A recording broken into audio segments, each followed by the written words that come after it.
Malinaw, makusog, na nadadangog sa Kabikolan, maging sa enterong kinaban. Ini ang 97.5 Bangon OK FM. 97.5 OK FM. Gusto ko, okay ka. Oras ngunyan, 7 minutos, makaagi ang alas 7 nin pagkaaga. Bangon Barreta alas 7. Ang katiripunan kan mga nangingenot na barata kanal daw. Ihahatod sa indo kan 97.5 Bangon OK FM. Bangon Barreta alas 7.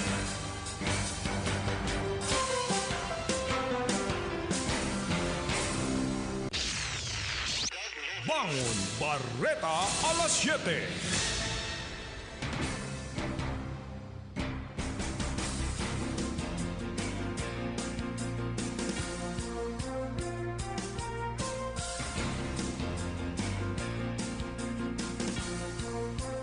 Diyos maray na aga sa indugabos mga tugang inian Bangon Barreta alas 7 aldawnin na Sabado fit sa 12 kan Disyembre. Ako si Bert de los Martires asin uya enot ang mga headlines hatod sa karaimbot kan Rice Coffee 14 in 1 plus 1. Relasyon nin pakal asin anayon dapat padanayon sa kabikulan kung para man sa pagnormal impresyon ng karnin urig.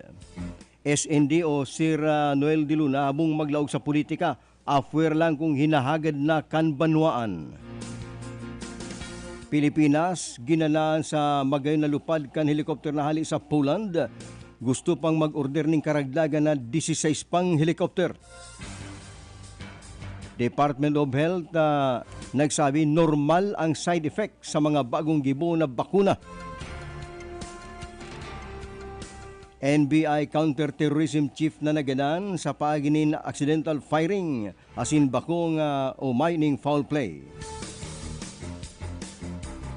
Negosasyon para sa pagbilog ang Code of Conduct sa South China Sea, pinagmabadali na kan China ang Pilipinas.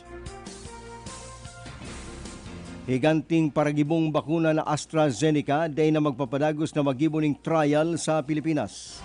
Sa Amerika, barakunahan sa Amerika nakatalan gibuna sa masangling simana.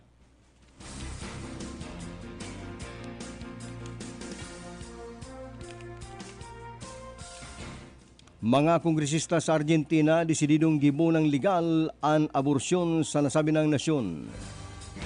Sa showbiz,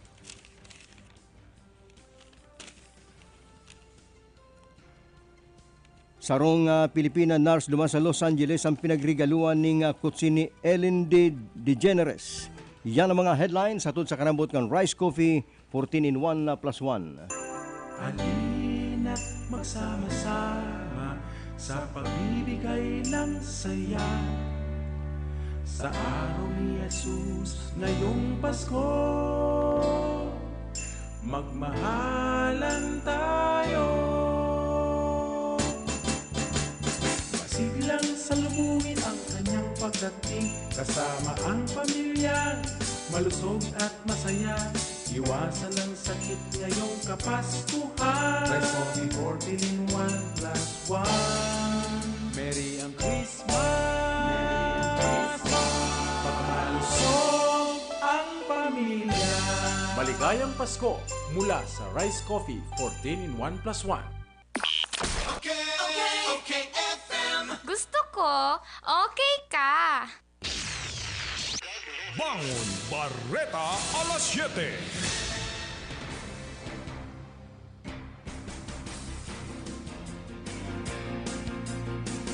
Ngunyan sa detalles kan mga bareta inot sa lado lokal, anayon asin pakal, ngunyan ang urlay-ulay sa mga barangay. Andaylan nawawara na ang relasyon ning pakal asin man anayon kaya mayo ng mga ugbon ngunyan sa Kabikulan. Nagdadakol ngunyan ang mga dating paraatamanin na urig sa mga baryo na taonan ning priority ang pag-atama ning anayon asin pakal para palakupon ang lay kan mga urig na ngunyan nagpuon ng magwara-wara ang supply kaya mahalo na ang presyo nin karne. Ang mga paratamanin urig planong magdulok sa Department of Agriculture para magagad ning ayuda sa pagtaong proteksyon sa mga mag-irelusyon na pakal asinman anayon na day tamaan ning African swine fever. Dahil sa pagmahal kang karne asin na pagkakawara kang populasyon nin urig sa Kabikulan, magigurumduman kan na ang kapakinabangan kang anayon asin pakal, iyo ang pwedeng solusyon para magbaba ang presyo kang karne na pinagtutubunan magpaparalangkaw pa abot lampas 300 ang kada kilo sa maabot na Christmas asinman na bagong taon. Sa iba pang bareta sa lalo lokal, SND o Sir Noel de Luna, day mananggad mga kandidato asin na ang sayang pagpapakapi, papandisal asin man pagpapasugok sa mga barangay, iyo ang sarong tabang sa mga kinapobrehan, lalong-lalo na tinamaning sunod-sunod na bagyo sa Bicol. Pinaglinaw ni SND na may siyang planong maglaog sa politika kaysa nagpaparpakakan. Iyan subot tabang niya ninulit at sinusirtiman siya sa iyang negosyo. Sinabi pa ni SND na bakuna purki nagpapakakan siya asin nagtatabang sa mga kinapobrehan, siya malaog na sa politika o magkandidato bilang alkalde kan Naga o bagaman congressman sa 2nd District. Maski pasubot anong sabiyon, habo niyang maglaog sa politika ta siya masibot na bilang negosyante asin bilang sarong ordinaryong namamanuan. Alagad, kung itutulod akan banwaan, sisay man siya para magsayuma. Ang mga masubaman at taga-media sa sarong kapihan nagsabi, ano ang banwaan? Sinibag inin kang grupo man ni SND na ang banwaan na sinasabi, kung pwesto ning dua o sobra sa dua katao, pwede nang apo doon banwaan. Bareta lokal na sa linya si Hila de la Cruz. Padagos pang pinag-obserbaran ang kamugtakan kan sarong persona dyan sa Bicol Medical Center matapos ani ang makuryente dyan sa banwaning Kamaligan, Camarinesor kang nakaking aldaw. Na kung saan na siguro sa ginibong investigasyon kan PNP, ang nabiktima may pangaran na Jonathan Custodio, sarong soltero, 26 anyos kan gugundugkal Kamaligan, Camarinesor. Na kung saan sabi ka na PNP, mentras tantong ang biktima ang suminakat sa sarong alangkaw na building sa sinabit ng lugar para kung anon ang sarong trapal na itatahom sa nagigibon pang tahob. Alagad diri malas na nadutaan kani ang primary line kan Kasureko Ono o ang linya kang kuryente sa itaas na parte kan sinambit ng building na naging kausap para iniyo ang pahulog asin na talaga nagsapo ning grabing pagkakuryente. Sigun pa sa mga autoridad sa pagbagsak kan sinambit ng biktima ini ang nagrabing nadanyaran ang sayang payo kaya iniyo nasa kumatos ko niyan sa Bicol Medical Center. Padagos pa man sa ngunyan ang ginigibong pag-imbestigar kan PNP aramon kung sa mananagot ang nasambit ng kooperatiba kan kuryente kung ang tatabangan ang nasambit ng biktima. Dagdag na impormasyon para sa 97.5 Bangon OK FM, ini man si Il de la Cruz. Gusto ko, okay ka.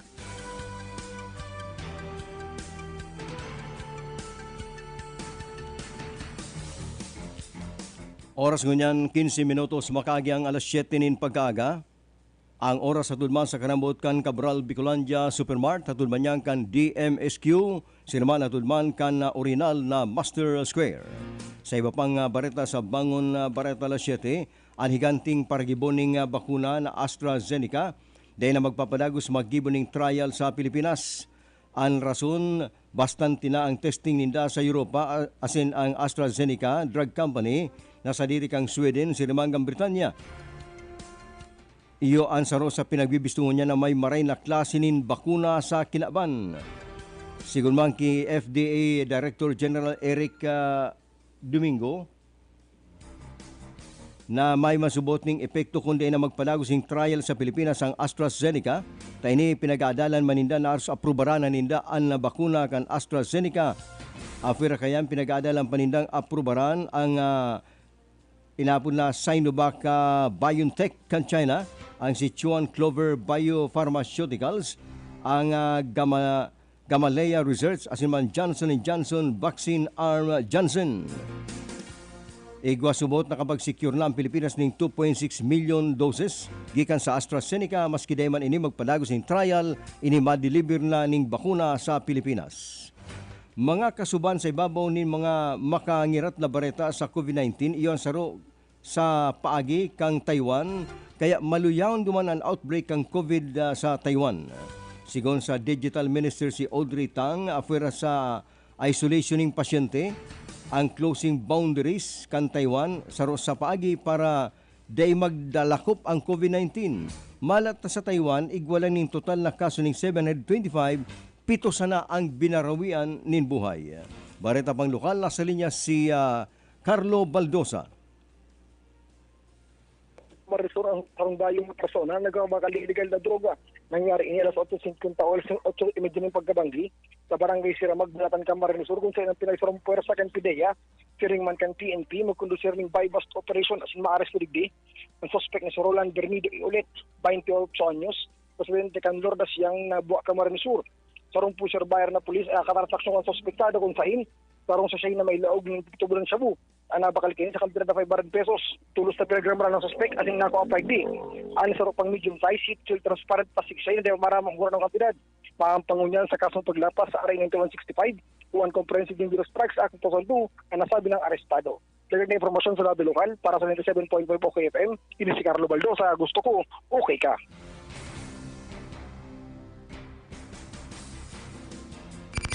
Okay FM. Gusto ko, okay ka. Sa gitna ng malalang traffic at ulan. Tuloy ang laban. Panahon man ng karamdaman. Tuloy ang laban. Kahit todo pa ang OT. Tuloy ang laban. Tolak Angin, herbal supplement na may 12 natural herbs, hagod ng hit at lakas ng tolak. Para sa modern day retratan, walang atrasan. Tuloy ang laban with Tolak Angin. Ang Tolak Angin ay mabibili sa City Mart, Raysal, LCC Supermarket, Drugman, HBI at Carlos Drug Stores. Mahalagang paalala, ang Tolak Angin ay hindi gamot at hindi dapat gamiting panggamot sa anumang uri ng sakit. New Tolak Angin Anak, herbal supplement syrup for kids. Ikaw at anak mo, tuloy ang laban. Mahalagang paalala, ang Tolak Angin Anak ay hindi gamot at hindi dapat gamiting panggamot sa anumang uri ng sakit. Latest model na home appliances, the best ang quality, discounted pa ang prices. Houseware at kitchenware na hanap ng misis, sa Bodega Glassware, lahat narito na. Dito sa Bodega, Pasko anong saya,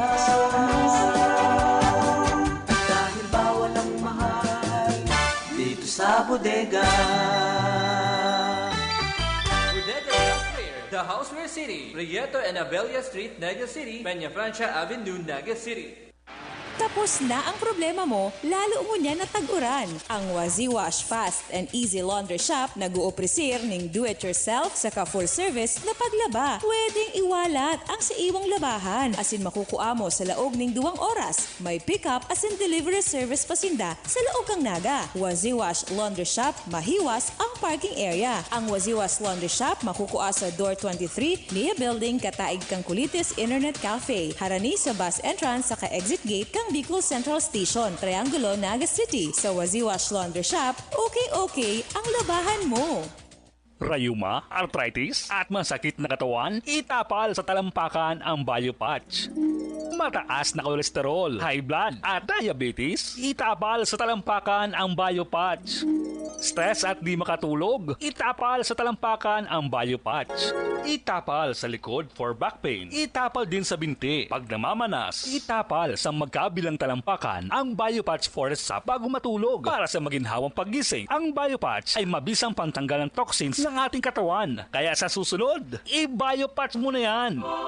Ano ba yung mga bakot-bakot mo? Nagsaud ako pa din yung mga gamit sa negosyo kong bakery. Kaya lang, abang pagal maghanap. Uya baga ang Changson Multi-Trade. Kompleto digdi sa mga bakery products, plastic bags, kitchen and baking utensils. Kung may mga handaan ka, igwasin na ng paper plates, styro plates, cups, straws, gift wraps and boxes, asin gabos na mga party needs. Digdi na lang lugod ako mabakal sa Changson Multi-Trade. Tagarubaga barato digdi. Changson Multi-Trade, J. Hernandez Avenue, Naga City, with telephone number 054-881-9225 or 0917-580-0638.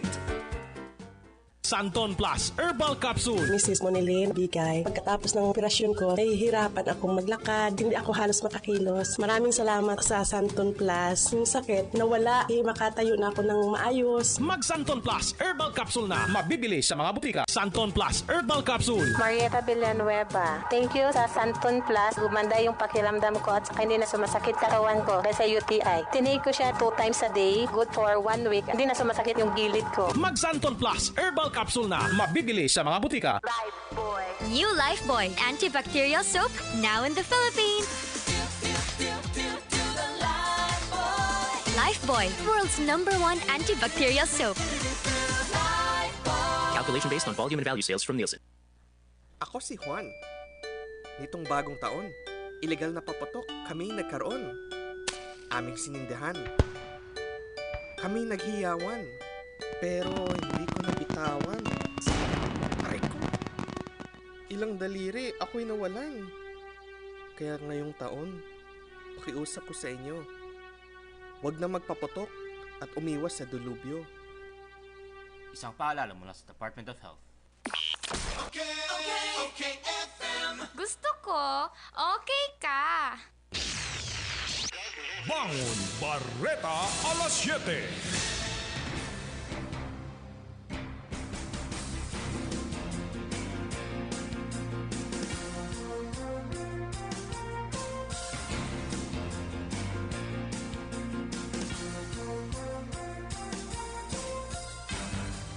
Oras ngunyan 24 minutos makagyang alas 7 nin pagkaaga. Balik sa Bangon Barreta alas 7. Ang Asian Development Bank ADB naglansar ng proyekto na gagastusan ng $9 billion para sana mapadali, makumpleto ang pagbabakuna sa mga pobreng Asyano kay banala ang Pilipinas. Inaapod na Asia Pacific Vaccine Access Facility o APVAX na mag-opresir ng rapid as in equitable support sa mga miyembrong nasyones sa ASEAN. Ang sabihin kani ang Pilipinas sa ibang nasyones sa Asia na mga pobreng nasyones magkakaigwaning pantay na distribusyon ng bakuna bakong dumanlang sa Amerika, Britanya sin ibang mayaman na nasyon na nag-uugma ang mga tao ninulta madali ang distribusyon ng bakuna. Yan ang ginigibong niyan kan Asian Development Bank para man ang bakuna mapadali ang pag-abot sa mga tao sa Asia, lalong-lalo sa mga developing countries. Patangani subot na ma-overcome kan mga nasyones sa Asia ang inabot na pandemic kasi makapag-focus na ang mga ini sa economic recovery. Ang Department of Health naglinaw na dainin na pinagbabawal ang turutot sa Christmas hirman sa bagong taon. Sigon kay Jose Maria Rosario Vergere, mayo ning puder ang Department of Health na magban kan turutot tayan trabaho subot kan DILG. Alagad sila subot sa Department of Health nagsasabing maglikay lang ang mga tao. Ta sa pag-usar subot ning turutot na grabe magbuga ning doros asin nagsusupsup ang nguso sa bunganga kan turutot. Iyan subot madali ulakit ang virus. Ninulit na nagagamit ning nguso asin man kang pagbubuga kay ni. Kaya pinapaglikay ang mga tao na ding magparagamit ning turutot ta pwede sir magkuriyat ang COVID-19.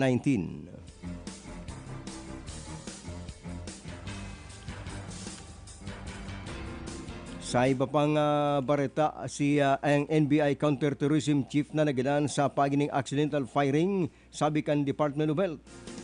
Sa ang biktimang si Raul Manguera na sinasabing may tama ning bala sa tulak, inisubot accidental firing.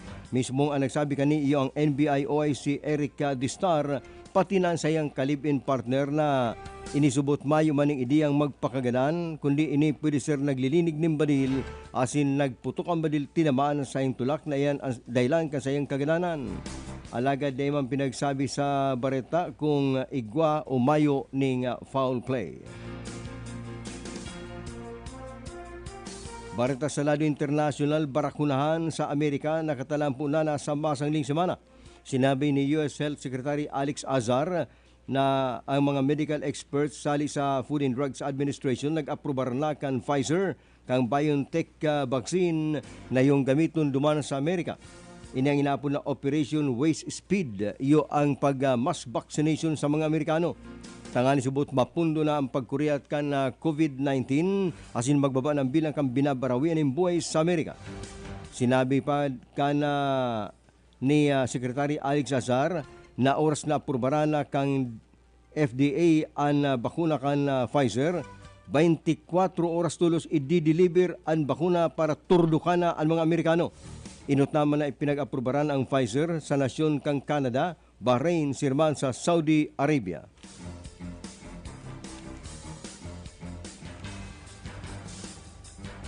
Mga kongresista duman sa nasyon kang Argentina ang naglalakaw na para gibon legal ang aborsyon sa nasabi ng nasyon.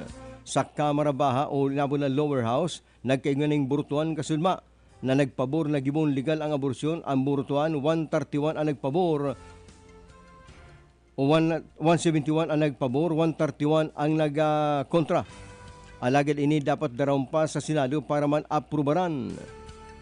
Ang nasabi ng burtuan duman sa Kamara, nagdurar ning 20 oras na debate bago nagkaigwan ng burtuan asin nanggana ang pabor na magigwanan ng aborsyon. Sinabi ni Argentinian President Alberto Fernandez na sangunyan ang aborsyon itinutugot lang sa babae na biktima ng panlulupig. Asin oras na maapurbaran subot ang aborsyon sa Argentina, yan gigibon sa pagbalos ng 14 semana.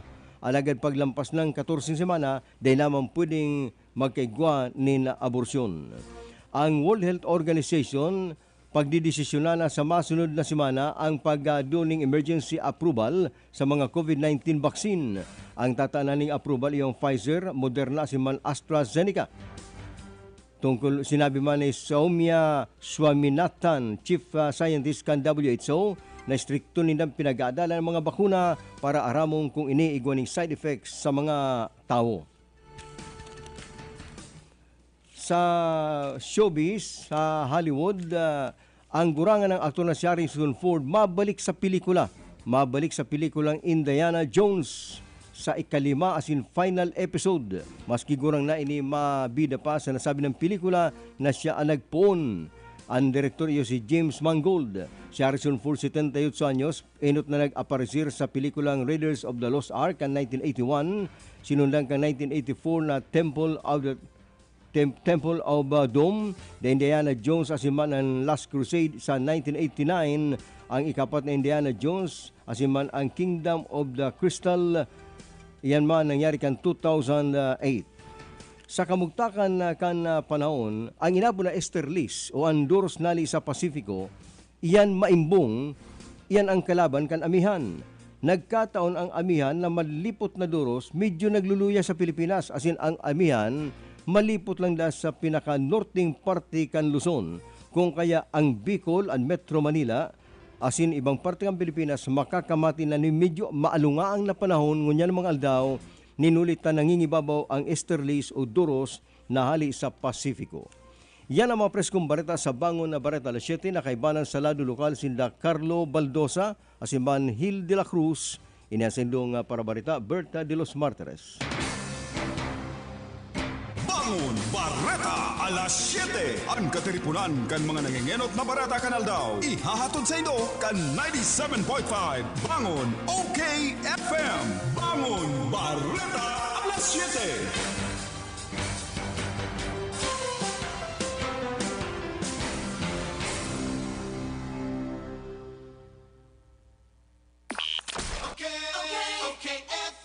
Gusto ko, okay ka.